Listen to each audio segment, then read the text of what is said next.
friends, your Scream Queen is back at it. Here is a admin reveal. This is my face. This is my face. What am I talking about? How many millions of you are there? Oh my gosh. Oh God. I just had a great voiceover session. And I can't tell you anything about it, but you're gonna wanna stay tuned because it's something very exciting.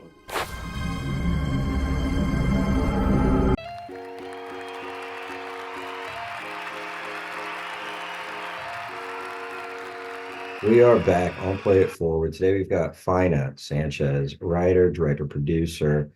Thank you so much for being on the show today. Really look forward to talking to you. I'm actually not the director. Oh, my bad. Writer, actor, producer. Yes. Thank you. And please Yeah. mention the director. Yes, please. He did an incredible job on this short film. His name is Jack Bennet. Yeah, he I don't want to did take any credit away from him. He did a an really incredible good job. And Yeah, my you partner. guys, I was just about to say, we're partners, and you guys did really great. I think he also edited it. Yes. Yeah, great job. And he's a voice in the Zoom, one of my favorite lines in the entire short. So he deserves all the He does a cameo. That's awesome. Yeah, exactly. no, for sure. You guys really hit it, out of the park. It's a really, really well done, sophisticated project for a small team. Certainly is always the case in short film and indies. Really nice. Can you tell us a little bit about yourself and set up the story for us? Sure. Yeah. So, I've been an actor my whole life. I've been doing this since I was a kid. One of those. And yes, one of those exactly. And I've also been a producer. That's kind of like been my day job for, gosh, like the last 15 years. I kind of got out of bartending and serving because I didn't want to be a vampire anymore for work. So I started producing and have just like recently started kind of blending the two worlds. I had them very separate for a long time, thinking that the one group wouldn't take the other group seriously if they knew that I did the other one, so The producing and acting, you mean? Yeah. I wanted to be seen as like a serious actress, so I didn't want people to know that I was a producer. And then Of course. as a producer, I didn't want them to think I was some sort of like flaky actor. Is this your coming out? It is. Awesome. Thank you. Yeah, it is. Yeah, That's thank so you. special. Yeah. Thank you for having the venue for me to come out. And it's so brave. It's so awesome. One of the biggest things that pieces of advice that I never really did take, but always felt kind of guilty and awkward about not taking, and it came from somebody who was, far more senior than I was in the industry. They were like, just figure out one thing. I was writer, director, producer, and they were like, just do one thing, and so that people can package you as that one thing, right? And I couldn't disagree with that more, especially in the climate that we find ourselves in now. Right. It's changing big time. The industry has changed, and and this is just obviously a personal opinion, but Please. I just don't know that way of thinking exists really anymore in this day and age. And to put that even further, I think that kind of held me back for a really long time, that thinking. Because I was the only person that was kind of like withholding that information. And I think like, gosh, I could have been doing this 10 years ago. I could have done this film, maybe not this well, but I could have started this process a long time ago. And where would I be now had I embraced who I am as a creative, who I am as an analytical side, like combining those two and really just like leaning into what my strengths are. Where would I be now? So, you can't go back, but I'm definitely really kind of like trying to lead with that now and offering that advice to anyone that's just starting out. Like, you don't have to pick just one. And frankly, I think really great films come from collaborative environments where everyone understands the importance of every other role on the team and like has the empathy to understand where people are coming from and everything. So that's just, again, another personal No, kind of. thank you so much. That's so topical and relevant to what we're doing, what we're talking about. We leverage the films to talk about life experience, and this is life experience that's specific to filmmakers. And it's such hard fought, hard won life experience that you have, that kind of self-discovery and also really what I want to say that I can totally identify with is self-doubt, oh, I could have done this earlier, what I would have been further ahead and that and the other. And it's so easy to walk down that path because you feel like maybe you could have been truer to yourself or your craft or whatever it is. And it's just, but you're human, and where you are now is a really strong position. It has the experience and the richness of experience and the empathy that you've built. And one of the things that we didn't even mention, I mean, really have to say the writing in this. Thank you. I mean, that to me, I mean, producing great, it's a specific skill set, analytical, it's very challenging. Acting, that's a entirely another kind of an art form, which you also acted in this, again, we mentioned in it, and it was, very well done. But to write, I mean, it's very well written, the plot points are very well timed. It's very economical. You've clearly reviewed it. It's very layered. It was like it's out online on Screenfest, and it's like if you are that audience, you want to take a break and watch something horrific or whatever, that's great. But if you, there's more than that there. There's a lot of layered meaning there, and there's some real depth there to that work. So yeah, you got to throw that into the mix of, Thank you. what you could do. Absolutely. So the storyline, if you could Yeah. set it up a little bit for Sure. us, then we'll dive into the questions and knock it out. Sure. Yeah, so the storyline, I mean, it's very simple. I kind of took a cue from an old fable, Boy Who Cried Wolf. Yeah. Was it And the boy or the girl? yeah, I know, Yeah, right? I don't know. I don't know. I have a Yeah. daughter, so Yeah, yeah, exactly. yeah, I think they're all boys yeah, in right. Yeah. old time stuff. But I just kind of like loved that concept. But so anyway, it's an aspiring voiceover actress gets a chance to work with a horror director on Zoom, and she will pretty much stop at nothing to give a good performance. Much to the detriment of her neighbors. And so she does this voiceover session from her apartment where she's screaming. And of course, that's not a very good neighborly thing to do. And then some conflict arises. And I won't give anything away because I think you should watch it. Whoever is watching this should go Cool. All watch right. it. Yeah, we'll drop the link for sure. We'll Yeah. have it there. Yeah. You've got this allegorical kind of route, and you've kind of massaged it and to something very contemporary. And so on one level, you're hitting that so very you know prevalent kind of thing where actors are taken advantage of in such a way. And it comes from so many different facets. A lot of it's economical. The actor is desperate to make an income and grow their career, and that means acting and getting anything they can do. And the desperation and the level of competition is so exhausting, so extreme.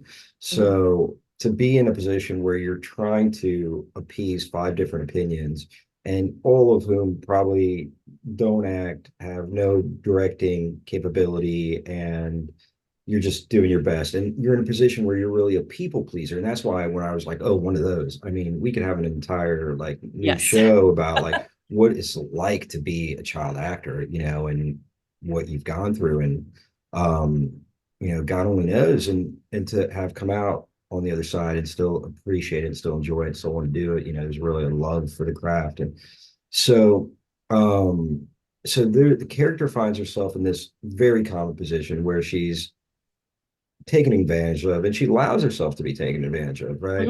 And she's essentially victimized, and she wants to get somewhere, and they want to need this thing to please their clients. And so she goes through this, like, look, probably the worst thing, somebody can do. The most exhausting thing is screaming and screaming for hours, Hmm. um, which is, just I'm sure grueling. And it's happened, right? This has actually happened to people. And then she finds herself in a position where later she is ignored when she Hmm. really needs Hmm. some help. Hmm. And so, reviewing it, reflecting on it, there's a lot of layers, there's a lot of depth there. And one of the, to go from the top to the bottom is how we use each other as people Hmm. and how we allow ourselves to be used and how we ignore um, using one another. So that said, please, by all means, modify that if I have not correctly or there's more. Hmm. But that said, if that is like reading it at the deepest level, let me know at first.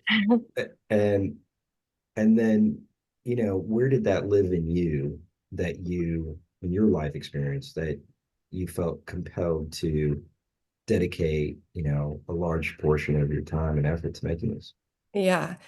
Well, first of all, thank you. It's really something special to put so much time into something and to have someone see it, like really see it, means the world to me. So I just want to say thank you. Like, you hope that people get what you're trying to do, but you haven't, you don't know. And then you kind of just like let it out into the world, like, okay, here's my baby, take it, And so to hear you say all of those things and that you got all of that and you got deeper meaning from that is truly like so touching and meaningful to me. So thank you. Thank you. Just Very sweet. I off the appreciate bat, it. off the Thanks. bat. Yeah. And then I do have to say that like this is very real. This came from very real experiences. I'm a voiceover actress. I primarily do a lot of horror stuff, where I have to tell my neighbors, like, don't call the cops. I'm working today, and doing all of that stuff. And I was doing a session once where I made a joke, where I said something like, well, I hope, someone never actually kills me in here because no one would ever come to my rescue. And everybody laughed. And I was like, oh my gosh, that's such a good, simple story. But as you said, there's so much room to take it deeper. There's so many themes. I think absolutely this can be related to by actors, but I think anyone in the creative field can understand wanting something so desperately, wanting this next thing to be the next thing, to be the thing that takes them to a new level. We all are happy to work for free because we just want to work because we have passion for what we're doing and all of that. But then we also live in capitalism where we have to make money and we can't just make our art. And so there's all of these things. So I almost felt like cheating a little bit because it was such a relatable concept, that so many creatives, I think, and just I think anyone really can relate to wanting to be seen.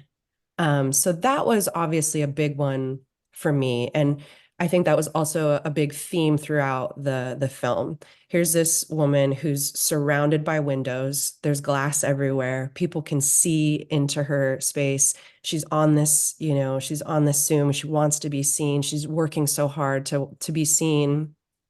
Nobody sees her until someone sees her that she doesn't want to be seen from. So it's this like kind of layered concept of like sometimes the thing that you want the most ends up being the thing that destroys you. And just kind of you don't know until you get to that point that that thing might be the thing that actually kills you. Yeah, that's, Yeah. did you want to add a little something more No, to no, that? no. That Thanks. I mean, that's it. I Just, mean, there were yeah, so many themes like that yeah, in this that you hope to translate yeah. into the film. That's why I had to start off by saying thank you, because it feels really, I don't know, I feel really proud of this project, and it feels really cool to know that someone saw what we were trying to do. Yeah, it's there, and there's even more there. And one of the things that as you just spoke, that is there, interestingly, that's what's awesome about reflecting on art, is that you keep unearthing things.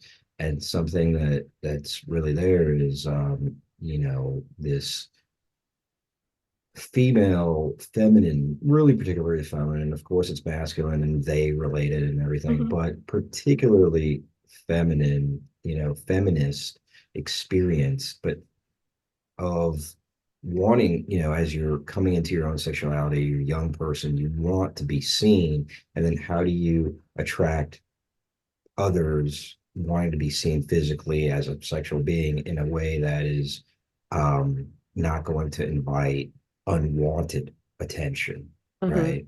Mhm. And that's there in some way too. When I guess if you agree that that's in there, how would you, whether through your own experience or now being where you are in your life, how would you advise young women to navigate that? Oof, that is a great question. That is a great question. You know, I don't know that there's that much of inherent, you know, kind of sexuality in this short in particular. I think what's interesting is that um it like intended sexuality in this, but I think there is actually inherent in there because it's a female lead being watched, being kind of complimented by a male director, um, you know, presumably a male killer. And so it's interesting because it's probably inherently in there, but we didn't intend to have Of course, any of of that in course. there, you know? Yeah, and I think also it's in there because the female character, the woman that you play, isn't wearing like a house movement. Right. Especially when you see her standing up in the silhouette by the kitchen. Hmm. There's, you look like you're about to go out, Hmm. and Yeah. you know, Yeah. And the whole selfie, the whole right? selfie Yes, situation yeah, and yeah, kind of selling yourself, yeah, all yeah. of that. And That's a like great point. Yeah, that whole kind of world that we all live in too, as filmmakers and just as humans that are moving through this digital space where our lives are on social media, and the like presenting right, ourselves thing. So yeah, I mean, I think that's in there for sure. It's just interesting because I as a writer, I'd never right, intended right. to do that. Yeah, So yeah. that's an interesting thing. I think gosh, as women navigating that, I don't know. I'm Good still luck. navigating that. Yeah. Yeah, right. I'm still navigating that, and I'm about to Yeah, be 40. Like, I yeah, don't know that, because that's the other thing too. The landscape's constantly changing. It's yeah, constantly moving, especially with the social media aspect of it. The fact that our lives are completely online, the fact that the whole reason I put the selfie stuff in there, not the whole reason, but one of the big reasons I put the selfie stuff in there was to make a comment on, it's the like, if a tree falls in the woods, it doesn't make a sound. Like, you right, have to post right, about work or it right, doesn't exist. right, You right. have to prove that you're a working, fun, exciting person, or it doesn't exist. That's why, to bring it back to the beginning of our conversation, the industry has changed. Yeah, It has changed, and you can't just be an actor who's an artist and that's all they do, and you're just grinding through, and working hard and moving your way up. No, there's like, you have to be a promotional and marketing guru, and you have to be, an editor, and you have to be your own director, and you have to do, all these things. And obviously this is just from like an acting standpoint, but you know, I kind of wanted to put that in there too as a statement on where we are in our industry and in our Yeah. world. Yeah. It's really cool. And the Yeah. statement also is, um, she's doing all that social media stuff alone in her kitchen in the dark, right? A Hmm. very kind of, Hmm. wide shot, Yeah. full body shot. So, Yeah. um, now that you've made it, you've put it out there, you watch it on occasion, or you've seen it the last time. What do you Mhm. take away from it as a viewer? As a viewer, Yeah. um, I take away sadness of being an artist. This is supposed to be funny, and I think it is funny. There is definitely Humor humor there. in this. But at the end, I'm always kind of left with like, and I want, that's what I wanted. That's the intent that I wanted as the writer, was to kind of make people stop laughing, and think about what we do to ourselves, what we do to other people. But yeah, I take away kind of the this sounds so dramatic. It sounds so No, dramatic. please, it's life.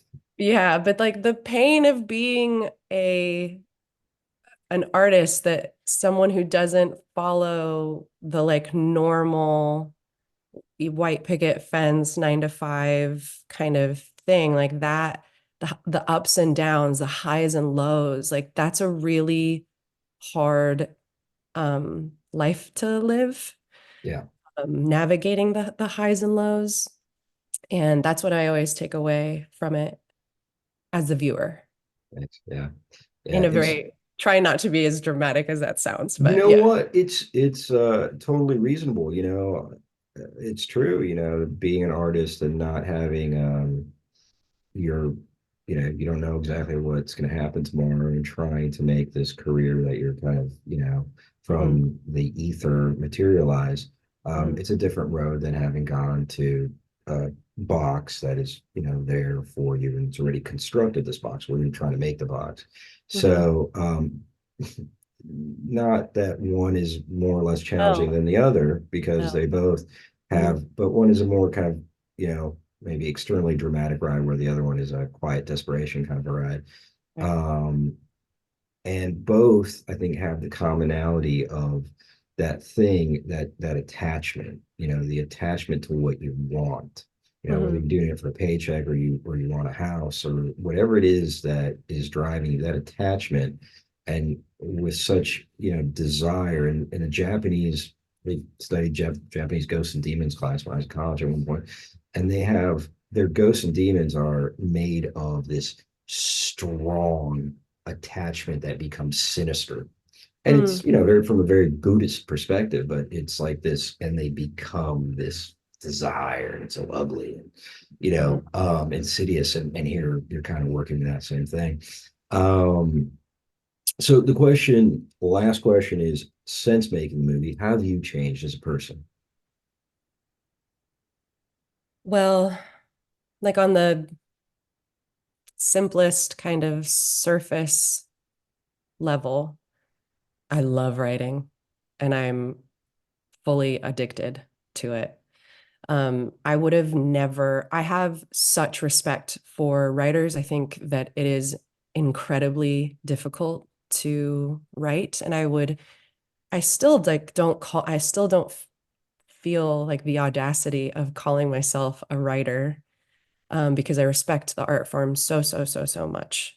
And it can really make or break whatever it is. You could be the best actor in the world, you could be the best director in the world, but if the script has flaws or holes or whatever, it's not going to, you know, and vice versa. Like the script is the thing, Yeah. the words are the thing. I'm a theater kid. Yeah. It's the words are the thing. Oh, yeah. Um, but so I think discovering how much I love writing kind of this late in my life and in my career has been, probably the biggest thing I've learned.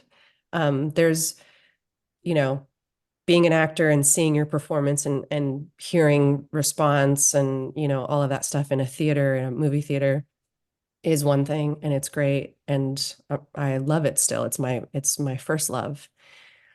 But hearing a reaction and getting a reaction from your writing is like a completely different stratosphere.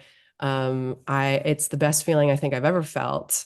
So I love writing, and I am hooked. So that's that. And then emotional level, this project was wildly personal to me. It was very much based in reality, based in my own personal experience. I was the lead actress. These are my words. That was my house. I like, there couldn't get more personal of like here I am. Do you like how my brain works? Like in every kind of facet. And that was really scary. If I'm being totally honest with you, that was, you know, at the beginning, I had my producer hat on and I was just kind of like checking off my to-do list and handling, you know, all the list things. And then it got to a point where I was like, oh God, we're making this thing and it's going to just be like, here I am. What do you all think? You know? And I got very, very, very nervous to put it out. And then it was so well received that I think that's the second most important thing I learned is the best work is going to come from fear, from like, if you're scared to do something, if you're scared to put something out, then like it's going to, like, more often than not, it's going to be great. Because, you know, I think there's a quote that I've probably saved on my phone or my computer or something, and I'm going to butcher it and I don't remember who Doesn't said it, matter. but it was like, do something that you know, that scares you, like go push yourself that much further. Or there's a David Bowie quote, and I know this one for sure. He says, you know, go out into the water until you can barely touch the floor, and when you've just about got to a place where you can't feel the bottom, you're right about in the place to do something spectacular. That's That's not awesome. like Yeah, people don't, but you know what I mean? that's Like, awesome. No, that's very biblical. It's actually apparently that's when the Red Sea parted is when Moses went underwater mm, and mm. he couldn't go any further, and that's when God intervenes. Oh, I love Is that. when he's gone as far as he I didn't can. know that. Yeah. Yeah. So yeah, that's for sure. I mean, the best that you gotta risk everything. You gotta risk everything. You gotta risk humiliation. You gotta risk embarrassment to get real Yeah. and allow, you know, people to see themselves for who they are. And I just think, I think people respect that. I think the people that I'm interested in respect that, you know, respect Yeah. that kind of putting yourself out there. And frankly, I don't want to do commercial work. I don't want to do mainstream stuff. You know, I want to do stuff that I want to go on a journey on. Yeah. I want to feel something. And you know, the whole reason I'm an actor is because I want to make other people feel something. And I want to feel it too. So that whole journey of being scared, terrified, truly, Yeah. and then coming out the other side of that and kind of like trusting myself, or building more trust in myself and in my voice, has been, you know, priceless. I can't put a cost value on that. Awesome. It's very inspiring. Thank you, Fayna Sanchez, for being on the show today. Writer, actor, producer, hitting it all. I really look forward to seeing more of your work. We're going to share this. And till next time, everybody, peace out. Thank you. Thank you so much for having me. I really appreciate it. Ah, man, it was an honor. Thank you, Fayna. Bye bye. Bye.